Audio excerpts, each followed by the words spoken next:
देव भगवान की जय। प्यारे कृष्ण कन्हैया लाल की जय। श्रीमद् वाल्मीकि रामायण द्वितीय खंड का उत्तरकांड चल रहा है और आज है सप्तविंशः सर्गः।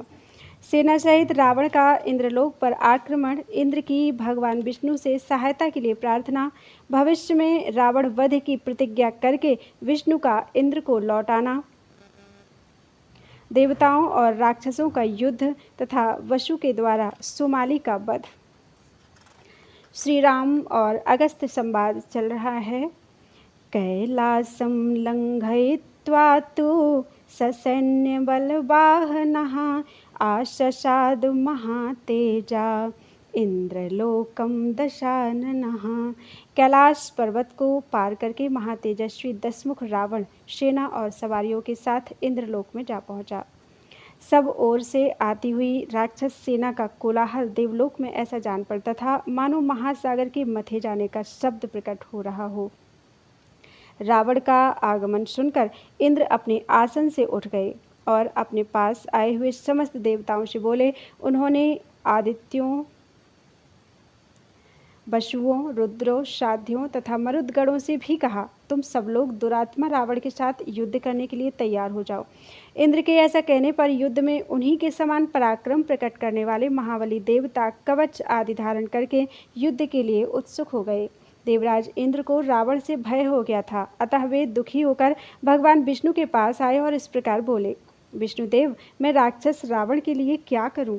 अहो, वह अत्यंत बलशाली निशाचर मेरे साथ युद्ध करने के लिए आ रहा है। वह केवल ब्रह्मा जी के वरदान के कारण प्रबल हो गया है, दूसरे किसी हेतु से नहीं। कमल योनि ब्रह्मा जी ने जो वर दे दिया है उसे सत्य करना हम सब लोगों का काम है। अतः जैसे पहले आपके बल का आश्रय लेकर मैंने नमुची, वृत्तासुर, बलि, नरक और संबर आदि असुरों को दग्ध कर डाला है, उसी प्रकार इस समय भी इस असुर का अंत हो जाए, ऐसा कोई उपाय आप ही कीजिए। मधुसूदन, आप देवताओं के भी देवता एवं ईश्वर हैं। इस चराचर त्रिभुवन में आपके सिवा दूसरा कोई ऐसा नहीं है जो हम देवताओं को सहारा दे सके। आप ही हमारे परम आश्रय हैं, आप पद्मनाभ हैं, आप ही के नाभि कमल से जगत की उत्पत्ति हुई है, आप ही सनातन देव श्रीमान नारायण हैं, आपने ही इन तीनों लोकों को स्थापित किया है और आपने ही मुझ देवराज इंद्र को बनाया है। भगवान, आपने ही स्थावर जंगम प्राणियों सहित समस्त त्रिलोकी की सृष्टि की है और प्रलय काल में संपूर्ण भूत आप में ही प्रवेश करते हैं। इसलिए देवदेव, आप ही मुझे कोई ऐसा अमोघ उपाय बताइए जिससे मेरी विजय हो।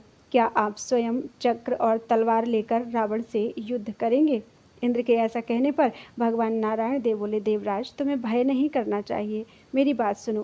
पहली बात तो यह है कि इस दुष्टात्मा रावण को संपूर्ण देवता और असुर मिलकर भी ना तो मार सकते हैं और ना ही परास्त ही कर सकते हैं, क्योंकि वरदान पाने के कारण यह इस समय दुर्जय हो गया है। अपने पुत्र के साथ आया हुआ यह उत्कट बलशाली राक्षस सब प्रकार से महान पराक्रम प्रकट करेगा।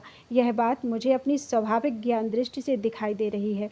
सुरेश्वर, दूसरी बात जो मुझे कहनी है इस प्रकार है, तुम जो मुझसे कह रहे थे कि अब आप ही उसके साथ युद्ध कीजिए, उसके उत्तर में निवेदन है कि मैं इस समय युद्ध स्थल में राक्षस रावण का सामना करने के लिए नहीं जाऊंगा। मुझ विष्णु का यह स्वभाव है कि मैं संग्राम में शत्रु का वध किए बिना पीछे नहीं लौटता। परंतु इस समय रावण वरदान से सुरक्षित है, इसलिए उसकी ओर से मेरी इस विजय संबंधी इच्छा की पूर्ति होनी कठिन है। परंतु देवेंद्र सत्कृतो, मैं तुम्हारे समीप इस बात की प्रतिज्ञा करता हूँ कि समय आने पर मैं ही इस राक्षस की मृत्यु का कारण बनूंगा। मैं ही रावण को उसके अग्रगामी सैनिकों सहित मारूंगा और देवताओं को आनंदित करूंगा। परंतु यह तभी होगा जब मैं जान लूँगा कि इसकी मृत्यु का समय आ पहुंचा है। देवराज, ये सब बातें मैंने तुम्हें ठीक ठीक बता दी। महाबलशाली शची बल्लभ, इस समय तो तुम ही देवताओं सहित जाकर उस राक्षस के साथ निर्भय होकर युद्ध करो। तदनंतर रुद्र, आदित्य, वसु, मरुदगण और अश्विनी कुमार आदि देवता युद्ध के लिए तैयार होकर तुरंत अमरावतीपुरी से बाहर निकले और राक्षसों का सामना करने के लिए आगे बढ़े।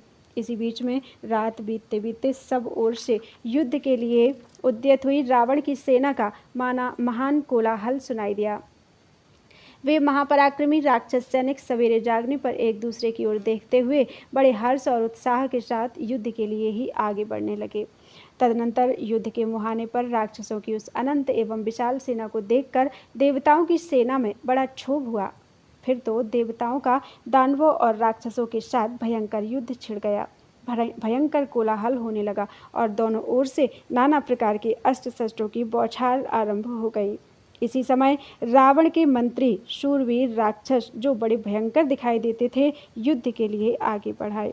मारीच, प्रहस्त, महापार्श्व, महोदर, अकंपन, निकुंभ, शुक, शारण, संघ्राद, धूमकेतु, महाद्रंष्ट, घटोदर, जम्बूमाली, महाह्राद, विरूपाक्ष, श्रुतघ्न, यज्ञकोप, दुर्मुख, दूषण, खर, त्रिशिरा, करवीराक्ष, सूर्यशत्रु, महाकाय, अतिकाय, देवांतक तथा नरांतक। इन सभी महापराक्रमी राक्षसों से घिरे हुए महाबली शुमाली ने, जो रावण का नाना था, देवताओं की सेना में प्रवेश किया। उसने कुपित होकर नाना प्रकार के पैने अस्त्र शस्त्रों द्वारा समस्त देवताओं को उसी तरह मार भगाया जैसे वायु बादलों को छिन्न भिन्न कर देती है। श्री राम निशाचरों की मार खाकर देवताओं की वह सेना सिंह द्वारा खदेड़े गए मृगों की भांति संपूर्ण दिशाओं में भाग गई। इसी समय वसुओं में 8वें वसु, जिनका नाम सावित्र है, सम्रांगण में प्रवेश किया। वे नाना प्रकार के अस्त्र शस्त्रों से सुसज्जित एवं उत्साहित सैनिकों से घिरे हुए थे। उन्होंने शत्रु सेनाओं को संत्रस्त करते हुए रणभूमि में पदार्पण किया। इनके सिवा अदिति के 2 महापराक्रमी पुत्र त्वष्टा और पूषा ने अपनी सेना के साथ एक ही समय युद्ध स्थल में प्रवेश किया। वे दोनों वीर निर्भय थे। फिर तो देवताओं का राक्षसों के साथ घोर युद्ध होने लगा। युद्ध से पीछे ना हटने वाले राक्षसों की बढ़ती हुई कीर्ति देख सुनकर देवता उनके प्रति बहुत कुपित थे। तत्पश्चात समस्त राक्षस समरभूमि में खड़े हुए लाखों देवताओं को नाना प्रकार के घोर अस्त्र शस्त्र द्वारा मारने लगे।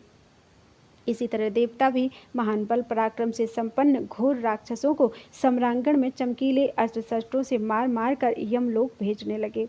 श्री राम इसी बीच में सुमाली नामक राक्षस ने कुपित होकर नाना प्रकार के आयुधों द्वारा देवसेना पर आक्रमण किया। उसने अत्यंत क्रोध से भरकर बादलों को छिन्न भिन्न कर देने वाली वायु के समान अपने भांति भांति के तीखे अस्त्र शस्त्रों द्वारा समस्त देवसेना को तितर बितर कर दिया। उसके महान बाणों और भयंकर शूलों एवं प्राशों की वर्षा से मारे जाते हुए सभी देवता युद्ध क्षेत्र में संगठित होकर खड़े न रह सके। सुमाली द्वारा देवताओं के भगाए जाने पर 8वें वसु सावित्र को बड़ा क्रोध हुआ। वे अपनी रथ सेनाओं के साथ आकर उस प्रहार करने वाले निशाचर के सामने खड़े हो गए। महातेजस्वी सावित्र ने युद्ध स्थल में अपने पराक्रम द्वारा सुमाली को आगे बढ़ने से रोक दिया। सुमाली और वसु दोनों में से कोई भी युद्ध से पीछे हटने वाला नहीं था, अतः उन दोनों में महान एवं रोमांचकारी युद्ध छिड़ गया। तदनंतर महात्मा वसु ने अपने विशाल बाणों द्वारा सुमाली के सर्प जुते हुए रथ को क्षण भर में तोड़ फोड़ कर गिरा दिया।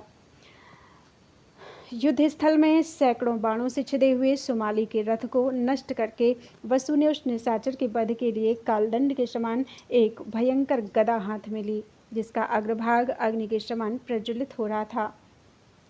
उसे लेकर सावित्री ने सुमाली के मस्तक पर दे मारा। उसके ऊपर गिरती हुई वह गदा उल्का के समान चमक उठी, मानो इंद्र के द्वारा छोड़ी गई विशाल अशनी भारी गड़गड़ाहट के साथ किसी पर्वत के शिखर पर गिर रही हो। उसकी चोट लगते ही सम्रांगण में सुमाली का काम तमाम हो गया। न उसकी हड्डी का पता लगा, न मस्तक का, और न कहीं उसका मांस ही दिखाई दिया। वह सब कुछ उस गदा की आग से भस्म हो गया। युद्ध में सुमाली को मारा गया देख वे सब राक्षस एक दूसरे को पुकारते हुए एक साथ चारों ओर भाग खड़े हुए। वसु के द्वारा खदेड़े जाने वाले वे राक्षस समर भूमि में खड़े न रह सके। इत्यार्षे श्रीमद् रामायणे वाल्मीकि आदि काव्ये उत्तरकांडे सप्तविंशः सर्गः। इस प्रकार श्री वाल्मीकि निर्मित आर्ष रामायण आदि काव्य के उत्तरकांड में 27वां सर्ग पूरा हुआ। बोलो वृंदावन बिहारी लाल की जय। त्वदीयं वस्तु गोविंदम तुभ्यमेव समर्पितम्।